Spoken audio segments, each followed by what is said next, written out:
Chemu akwaba do Badwam TV Badwam so de edu so ne Badwam kase nsam no de atoja omo bi ya wo betini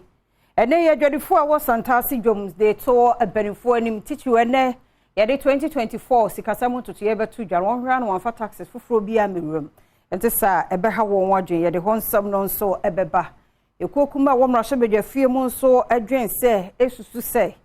sese ye de tax foforo bi eba bewuram ewo ene budget mu edo ni nsem na no pay mede bro Adom TV Badwam kase wo YouTube no Adom TV 2 ye hye ho ede kase de Bago TV a channel no ye 119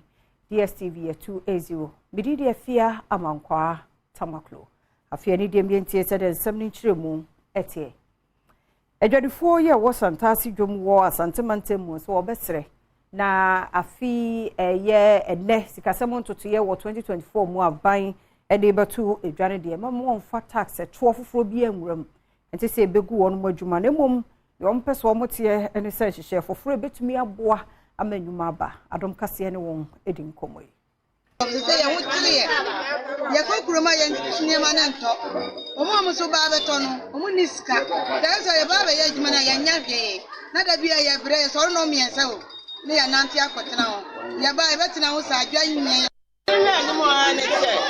say the Adom yes amema ye de amema ye de ya go man sika shi ya be ke bia ye de bi beto ti ya sre do ba ka se ye sre no wo mu na memu ma ye budget ye ba ke ye sre ya ba se ye sre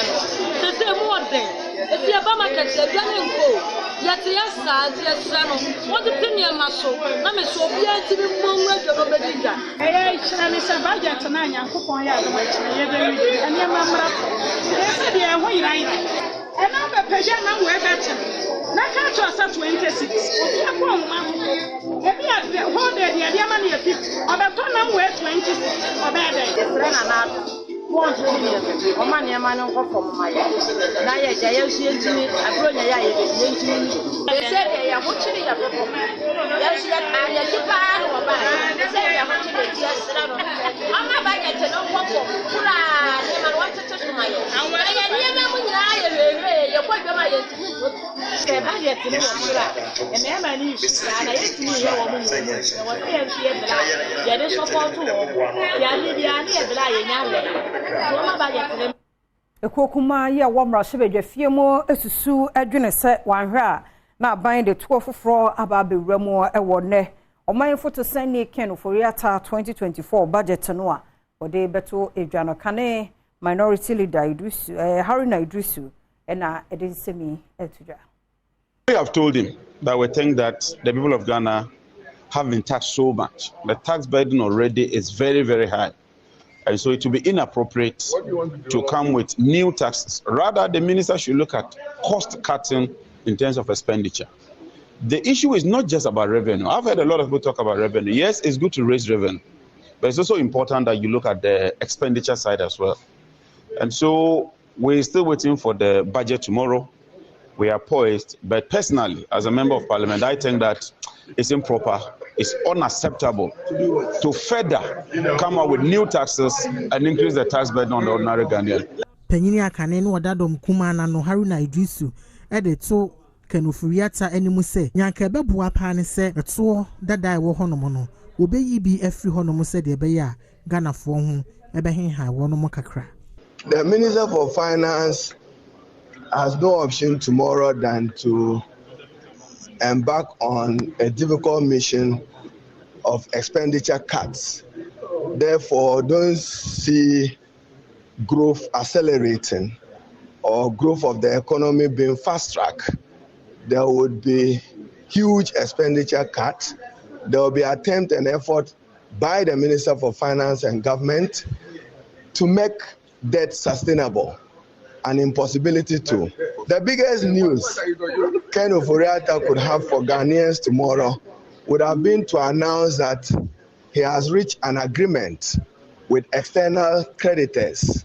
Peniya wono ehwe tobacco substance abuse ewo Food and Drugs Authority ye Dr. Olivia Jekumwa Boateng ene woni animdefo atna se dwendwen kwanya wo befa so na ta nom ne ade no ebetumi aba fom kura wo memu Wama pa National Tobacco Control Strategy huntuma won kran ene nsemi toja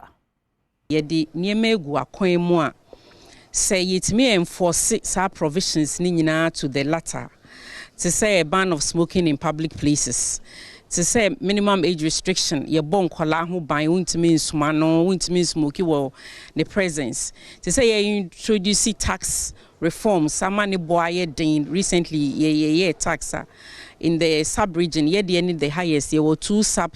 tax systems, hybrid, any ad valorem minano. And no one should say any public education. They be a schools, markets, their best near their kobo and crofoko cause a lot of disease. Yes, any money na a money baffum, and I eventually the can say a pay tobacco free nation or yebenya. But when it's banned, we would enforce it as well. Issue as you say ye newer trends no. To say electronic nicotine delivery systems ends no and to say shisha and when I say ye issue pie youth no omo feel say we a safe form in say omo abusing more and now my intensify education among who say ni nyina nti. This is not as I feel na ye best started tobacco regulation. It's something that we are doing already. University of Ghana so atiasia pa send digital youth village no ehia se wose eba fi se no ene na wiase nyina obi adidi ne dwuma wadehua mu ene adekire mu no sa na man anase wiase ekro no ti se o man Ghana so yadwene eye san hyehye no a wo mu hunu ne se ne kwa so ano no Adom TV etosui finance akambom ebesi sa digital youth village ama mebu a esua de ewo sa sua pon yi mu omo nso anya baabia omo beko na theory no baby omo hunu no new digital ways of doing things, artificial intelligence ayede eniema said you ombesi asua smart buildings, smart communities, akande ewom, green technology sane meni nyina ye wia ni nyina ebe wo ho a ombetumi edi ahye omadesua ni mu ekna teacheru ama omwa esua de wo se esua pon yi mu na through that krombetumi a technology hub eno so niema omubeye no ebetumi asolve yan problems ni bi wo Ghana ha say Provost Owo College of Education University of Ghana Professor Samoni Adekujo echemu se sa digital youth village wonum esiwi a ebema sesan ye aba adesua mu. If you had not touched on the digital youth village, well, I would not have been very happy because we are really looking forward to that project. And if you ask Dr. Doche, you know, my personal involvement in it, and so we are happy that the university eventually has released the land. And so the land is there, and we are looking forward to have the digital youth village because we know it's going to be Ministry of Chieftaincy and Religious Affairs. Yeah, ora Stephen Asamoah attendant no ehunu se eniema bebre koso e won sore ne ahenie mu a emuama omantimi enkoso tie ho akohia se wo se wo mu hia nimdifo no mo tena se adwendwene kan ya wo mo befa so na sade no afri ho Adom TV etwaso ye pede to anamon kakra wo yen som no nsem Nyamesom, Christosom, Muslimi, some who was from some foffer, Bonda Summon, I be na Ubia, Bibia, Hunenu, Bia, Hunenu, Papa. Then Shemin, ye the Oya Brunifer policy, but Oya Shishaya. Ebo hunde baby owa ye or ye baby owa all of na adwuna ode ye so anon tentem no nkafa asem mbre he na ye ntwe na asem ba sa na yakoka no asem wa manaso wa oto ane nsem ne so kasaye edefa LGBTQI ehun nsem na ehun komo a ekoso my Ghana emu fi so ye hunde baby owa na rekocho baby owa na nchechen was the say nyama besia na besia wonda ana wongware na ye bi mo kan ye taase ne gina ye taase ni nyina ye nyama ode ye kan wasem ne nyina ye gitum de oman ye wo asomdwe a ozimo ye mbono ba na ye nye de ye na ye mfa hihye oman ye ye pede to make us say bet power for discuss 6 million Ghana cedi ama Fuseni Siaka se enne wodi nkunim ewa aviator game no a wodi 40 cedis etoye no Emi mkran ne twade ne mom de bia me ne madam fo baako ye bia ho na se ye hwe amount dodo amanfo edi anti ne hye nkran se David ewumu ma dakro yesu ye bedi sa sika ni bi ti de bia me ni hye asem ye kan se ti da be pa na bibribe am etuwe yesu ye be hye ase ayi ni na ye jai na etu akosa sika ne de eson me ma me wa bre ho ye na me wa brothers sisters kimidi se sika no nya me nko ame de a family no esika eno achi Joseph Bedu yawo no country marketing officer Emma Bet Power de to aso se wa man be du ba ko a Bet Power edi wo mujuma wo hono mo nyina no fuse ni siaka ene onipa watumi de sika emodu sei eno ntine ho hia pa se wo mutumi di ho dwumadi de ma no Yeah, biggest winner since he started business. He even not just Ghana, Bet Power 11 countries. See, I can't say 11 countries in Abuma. Obi any ono weti me disika pudu to say. Inti the buy say say nyina ye ba na ye bet shisha na mo obi ehun say the dikan no ucha bet na weti me disika see. Ana the toss no discuss ya ye nwane ye ntete ye nye obi be say frakadam fo ni bi. Tiska rubi abetimi edibia no ye be den ye betimi etua ti nti ne ba ase a ye yesa nhemu ya ye pese obi a ehun se fuseni no we diska na ampa na ampa nso ye den e de sika ama no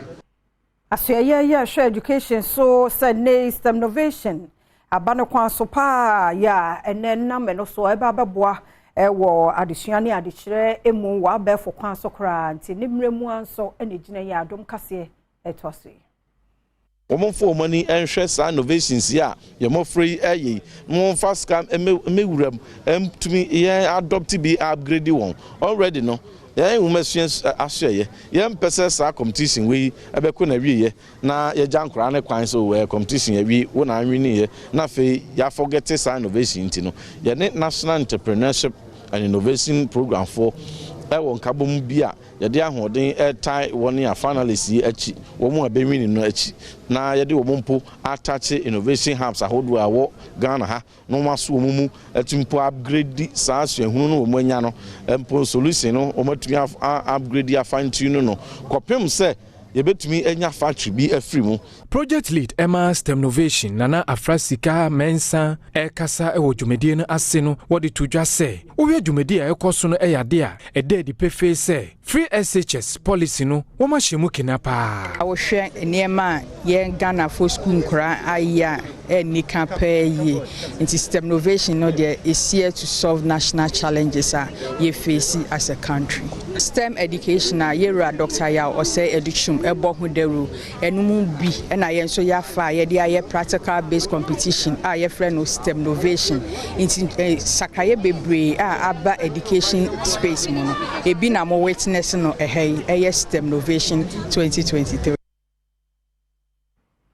adihye bi ya wo mo mfinfin mantemu se ne dia wo mo makwan na anachena na Kakum National Park wo bi ma me adwuma bia metutu fo magudie bia wo ho on bi ni Adom kase edinkomoyi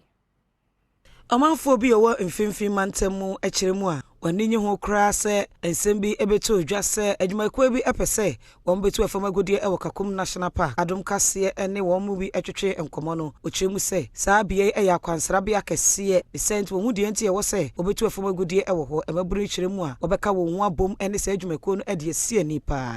So far as the High Street Limited is concerned, Ejapada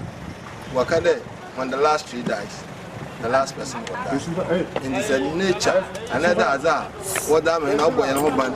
may too many union, and your community. And they said, that may man a day, that is very bad. And I think I can assure them the good people of Central Region will not allow that thing to happen. There was a Kakum National Park. I'm a mining company there. One from Mutsu, Galamsey, one fire Galamsey, one fine say, Forester, attraction. This is my hand, Yan Ghana, and many Mahaza. I am in Baboons, and future is at stake. Minyina no so na Adom TV Badwam kase na ha na bema kwan na no pay me de siase da ye odi atwe me be sima mienu ko miensa so da obonkrata no and